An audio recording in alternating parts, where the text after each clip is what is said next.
Madame la Présidente, merci, chère Sabine. Vers des biens communs numériques, c'est donc une interrogation sous forme de conclusion. Je remercie très chaleureusement mes collègues Lucie Cluzel, Catherine Félicie et Arnaud C pour leur invitation. Je suis très heureuse de participer à ce beau colloque et je vous remercie de m'avoir accueillie parmi vous puisque je suis, je crois, la privatiste de la bande.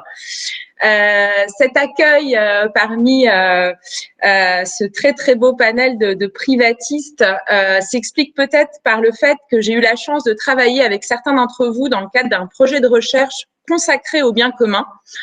Ce projet s'appelle Les biens communs, un outil à aiguiser et a été financé par la commu Paris Lumière. Il est co-dirigé, non pas corrigé, pardon, il est co-dirigé par des enseignantes de l'Université Paris-Nanterre, Sabine Boussard, Clémentine Bory, qui est maintenant en poste à Toulouse, et moi-même, et par une enseignante chercheuse de l'Université Paris 8, Béatrice Parence. Alors, la notion de bien commun, vous le savez tous, je pense, a été forgée par des économistes qui les ont, pour faire très bref, définis comme des biens non rivaux et non excludables.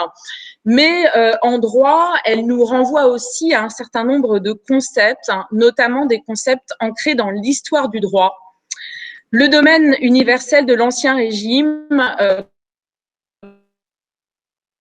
consistait ainsi à limiter une titularité distincte de la propriété qui permettait de limiter les pouvoirs des propriétaires pour prendre en compte l'intérêt de la communauté. De même, les communaux étaient partagés entre la communauté de villageois avec un seigneur qui était titulaire de la maîtrise foncière. À l'époque contemporaine, la doctrine a pointé le doigt sur un véritable retour des communs qui s'est notamment traduit par des proclamations dans des traités internationaux, ou encore par des appels pour que certains biens naturels et culturels soient qualifiés de communs afin d'être protégés, par exemple par le biais du label Patrimoine commun de l'humanité délivré par l'UNESCO. Ou encore, on s'est très récemment demandé si le vaccin contre la Covid-19 pouvait être qualifié comme un bien commun. À partir de ces quelques exemples, on pourrait légitimement se demander quel lien il peut bien y avoir entre les biens communs et le numérique. Pourtant, les spécificités de la notion de bien commun, qui sont des biens qui permettent d'articuler une propriété privée ou publique avec un accès collectif, une maîtrise concurrente, une gouvernance dédiée, sont précisément susceptibles de s'appliquer au numérique. Et puis, pour reprendre l'expression de notre chère Clémentine Bory, la philosophie des communs se retrouve dans certains modèles créés par le numérique. Hier, Aurélien Camus, qui a présenté le financement participatif, nous a dit précisément qu'il reposait sur un modèle collaboratif et qu'il permettait une forme de gouvernance des citoyens. Ce financement participatif entretient donc des liens avec les communs. C'est également, il me semble, l'idée qui ressort de la présentation de Léo Vanier, que nous avons également écouté hier, sur le crowdsourcing, qui nous a parlé de renouvellement de démocratie administrative. Le numérique peut donc être porteur de communs, mais dans le même temps, il peut aussi malheureusement être une entrave au commun, comme l'ont montré, il me semble, tant Geneviève Couby, Anne Gazier, David Charbonnel et Hélène Pollia. En effet, en les écoutant, il était frappant de constater un paradoxe qui naît du fait que la numérisation des services publics aboutit à des fractures territoriales, des fractures sociales, fractures qui mettent en péril l'accès à ce commun par excellence qu'est pourtant le service public. Il y a ici ce que Anne Gazier a nommé un effet pervers d'exclusion. Ici, je ne peux pas ne pas avoir une très grosse pensée pour nos étudiants qui beaucoup sont concernés par un très difficile accès aux services publics de l'enseignement actuellement, comme l'a rappelé d'emblée Catherine Prébici en début d'après-midi, lors de son introduction. Bref, on peut pour en revenir à la question qui m'était posée vers des biens communs numériques, on peut s'interroger sur la question de savoir si le droit contemporain n'a pas traité différemment un certain nombre de questions liées au numérique que ce beau colloque a permis d'aborder hier et aujourd'hui, n'a pas permis de traiter ces questions différemment parce que précisément elles ont été abordées sous l'angle des biens communs. À cet égard, je remercie vivement tous les intervenants de ces 2 journées de colloque qui, par leur présentation, ont, il me semble, tous considérablement enrichi la réflexion. Je m'en suis nourrie et je vais tenter de présenter donc quelques éléments de réponse sur la question qui m'a été posée vers des biens communs numériques, point d'interrogation, pour donc tenter de répondre à cette question, existe-t-il des biens communs numériques? Je vais très classiquement m'intéresser en premier lieu aux différents types de biens communs numériques qu'on peut identifier, puis en second lieu à la question de savoir s'il y a un régime spécifique propre aux biens communs numériques. En premier lieu, donc, les différents types de biens communs numériques. Pour reprendre la définition de Benjamin Correa, un économiste spécialiste des communs, lorsqu'on aborde les communs, on se trouve face à des biens ou des entités institutionnelles qui visent à établir des formes d'accès, de propriété partagée aux ressources. Les communs numériques sont plus précisément l'ensemble des éléments disponibles sous une forme numérique, soit qu'ils ne relèvent d'aucun monopole ab initio, soit qu'ils soient mis volontairement en partage. Cette dernière définition figure dans le grand dictionnaire des biens communs, publié sous la direction de Judith Rochefeld, Fabienne Orsi et Marie Cornu,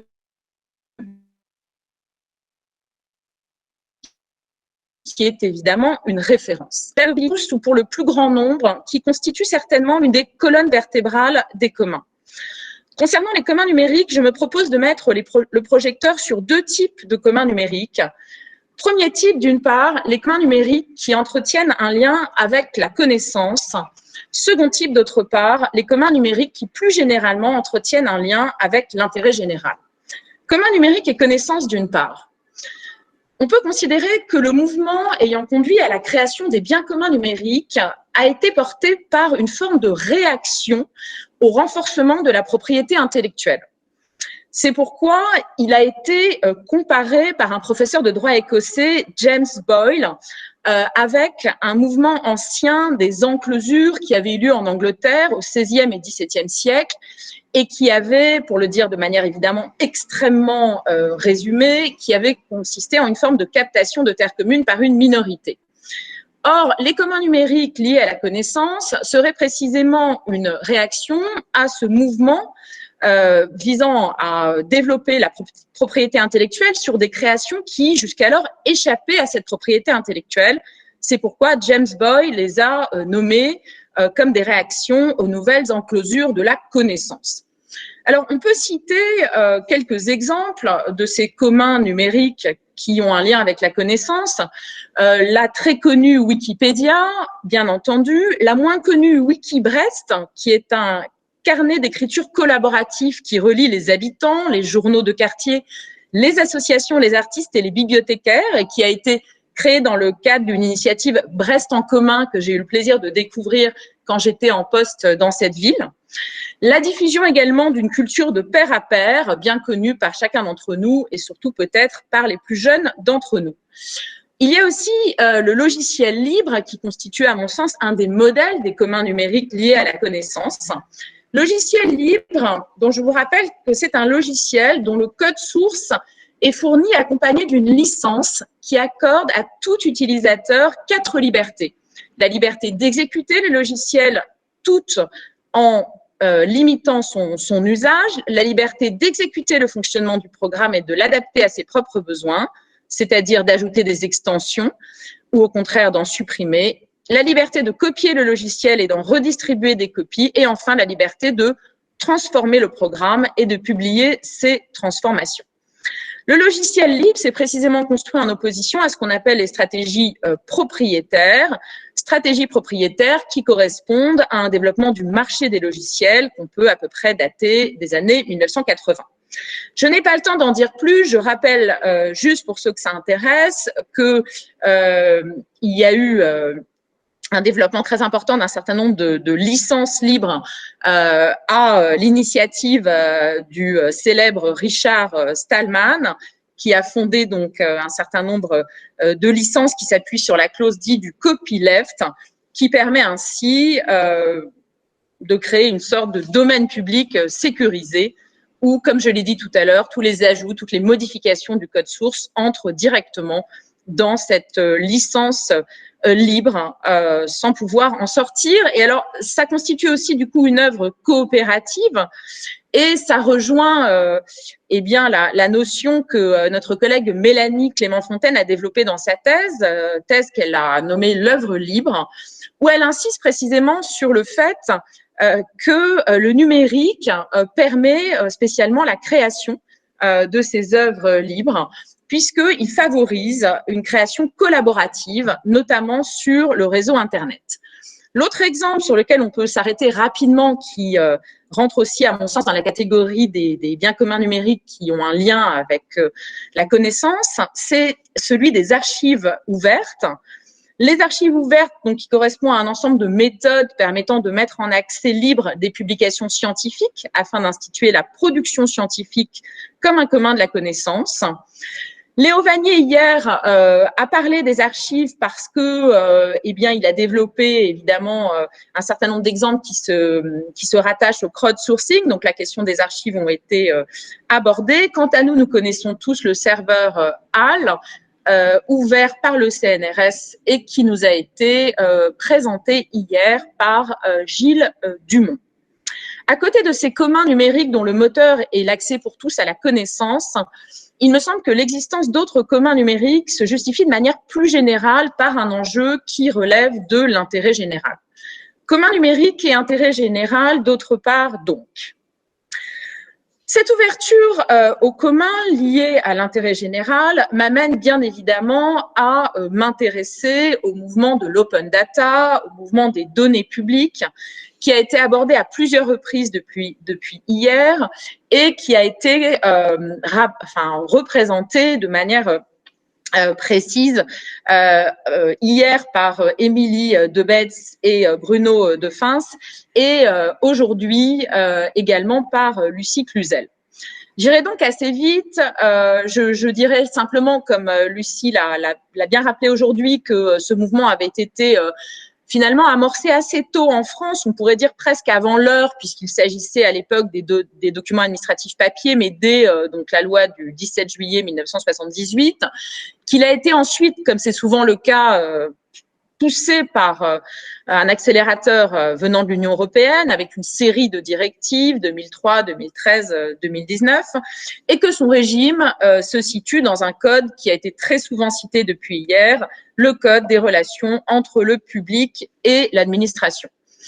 Ce régime a notamment évolué sous l'impulsion d'une loi qui est une loi déterminante pour nous, c'est la loi du 7 octobre 2016 pour une république numérique, et il va certainement évoluer à nouveau dans les mois qui viennent ou les années si on est pessimiste, puisqu'il faudra transposer la dernière directive, celle qui date du 20 juin 2019 et qui s'appelle la directive concernant les données ouvertes et la réutilisation des informations du secteur public.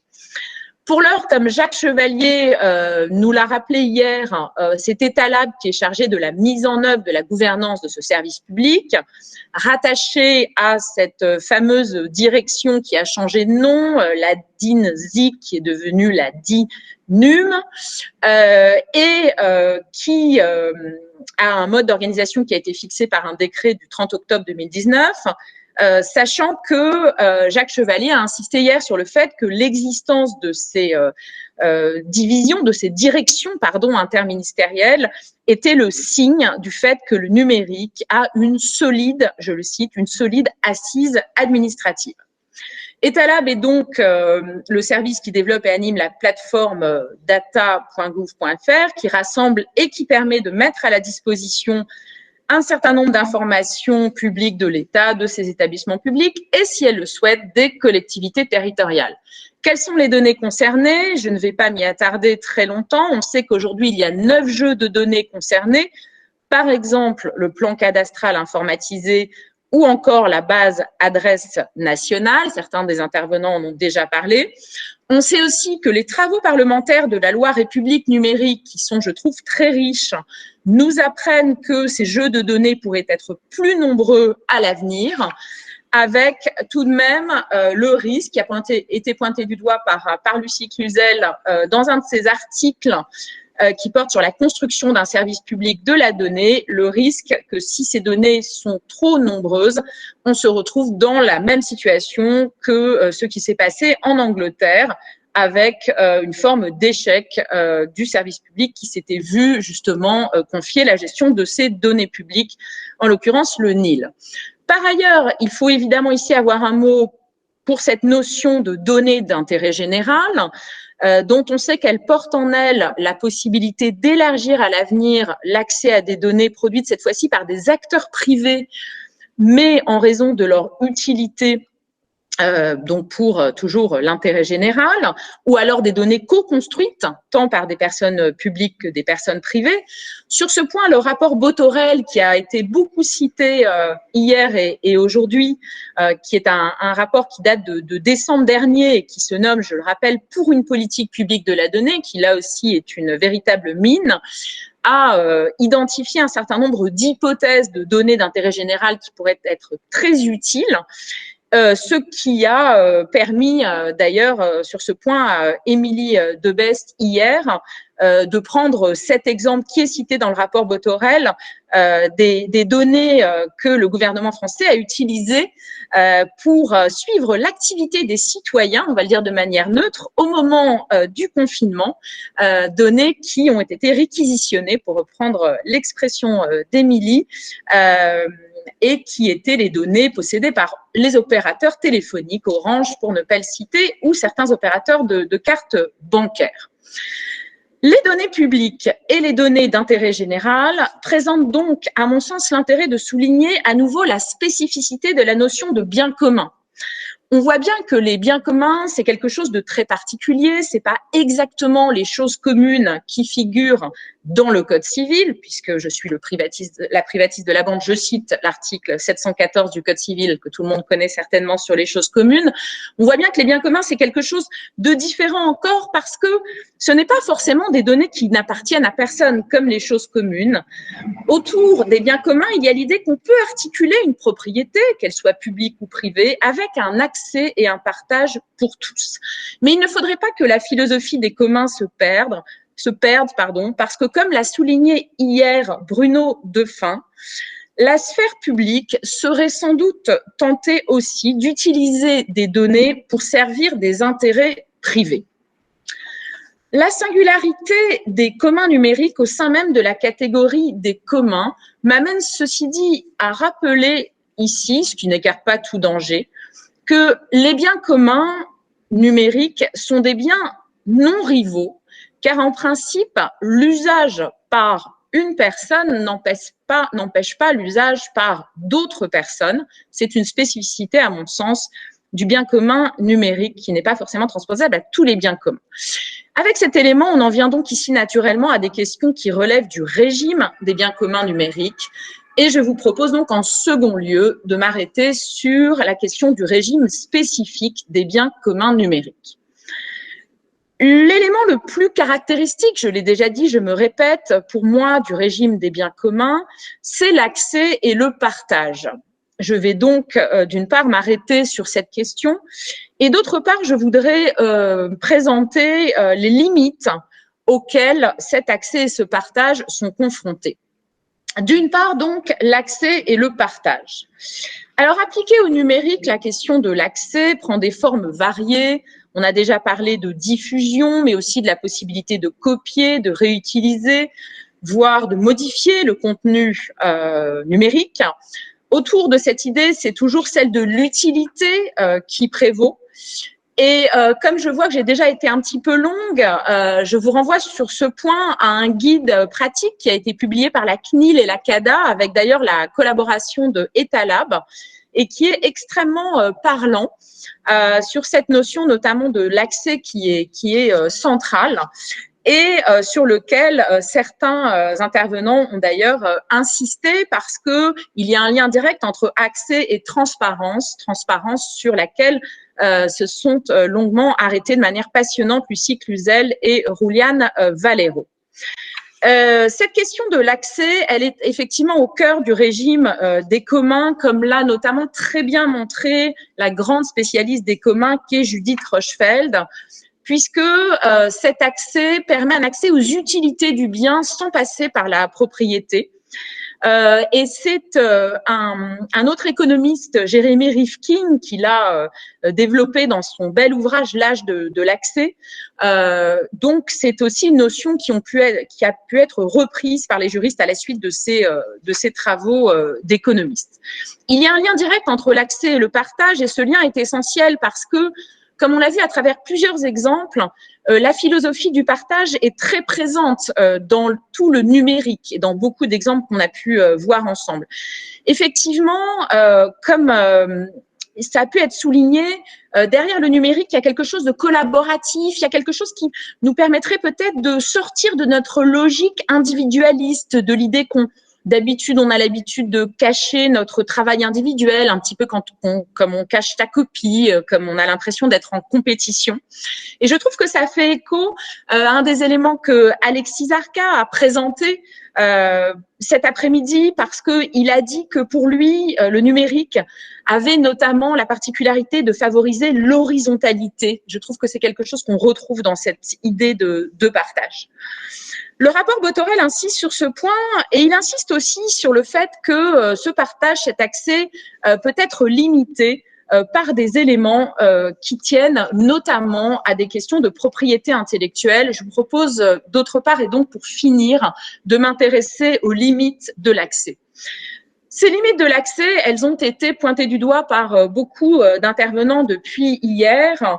On a beaucoup parlé de la notion des données personnelles. Moi, je voudrais m'arrêter un instant sur la question de la propriété intellectuelle, parce que cette question de la propriété intellectuelle, elle joue pour limiter l'accès aux données, y compris aux données publiques. Sur ce point, on peut s'arrêter peut-être 30 secondes sur une décision qui a été rendue par la Cour administrative de Bordeaux le 26 février, Cour administrative d'appel, pardon, de Bordeaux, le 26 février 2015, qui s'appelle Notrefamille.com contre département de la Vienne, décision dans laquelle la Cour administrative d'appel de Bordeaux rappelle que dès lors que ce département est vraiment le producteur d'une base de données, eh bien, il est tout à fait possible d'en interdire la réutilisation parce qu'il possède sur cette base de données des droits qui ressortent de la propriété intellectuelle. Et ça nous renvoie en effet à l'article L311-4 de ce code qui affirme très clairement qu'il y a une réserve qui est liée au droit de la propriété littéraire artistique, réserve dans la diffusion et la communication. Alors, à côté de cette propriété intellectuelle, limite à l'accès à la réutilisation, une autre limite, mais qui a été déjà beaucoup citée depuis hier, tient dans l'existence de données personnelles. Catherine Prévissy l'a souligné dès l'introduction, hier en début d'après-midi. Émilie Debesse est revenue sur ce point, ainsi que Lucie Cluzel ce matin, et il y a quelques instants, Jean-Bernard Obi également, à propos des Smart Cities. En effet, cette question de l'existence de données personnelles qui devraient absolument limiter leur transmission, c'est une question à laquelle je suis moi-même très attachée. Et sur ce point, je tiens cependant à dire que je n'ai pas été totalement rassurée par la lecture de certains passages du rapport Botorel, qui ne me semblent pas forcément assez protecteurs, parce que il envisage, par exemple, dans ses recommandations, c'est la recommandation numéro 28, de, je cite, créer un dispositif de bac à sable expérimental permettant à la CNIL de déroger au texte existant pour autoriser la réutilisation de données personnelles. Donc, on voit quand même poindre l'idée que finalement, cette protection des données personnelles, eh bien, elle pourrait, le cas échéant, se voir reconnaître de nouvelles dérogations qui précisent, et d'ailleurs, ça a été évoqué par Lucie Cluzel, qu'il y a déjà un certain nombre d'exceptions qui permettent, dans certains cas, la communication sans que ces données aient été totalement rendues anonymes. Mais pour ne pas finir sur une note pessimiste, parce que ça ne me ressemblerait pas, je voudrais en mot de la fin rappeler que la loi pour une république numérique de 2016 a constitué une occasion manquée de faire entrer dans le droit positif français le concept de commun numérique. On n'est pas passé loin et il me semble que nous avons eu hier et aujourd'hui la preuve que ces communs numériques ont finalement déjà de nombreuses applications dans notre droit positif, ce qui montre que le mouvement en faveur de leur reconnaissance est en marche. Et sur ce point, on peut trouver un appui dans le rapport Botorel qui vise les communs numériques et qui estime qu'il faut, comme l'a proposé le Conseil national du numérique, apporter un soutien aux communs numériques, que l'État doit s'engager pour apporter une aide déterminante à la constitution des communs numériques, pour soutenir notamment les acteurs qui permettent de les créer. Donc, le mouvement est en marche et il se pourrait qu'il soit encouragé à l'avenir par des soutiens, notamment financiers, de l'État. Je vous remercie de votre attention.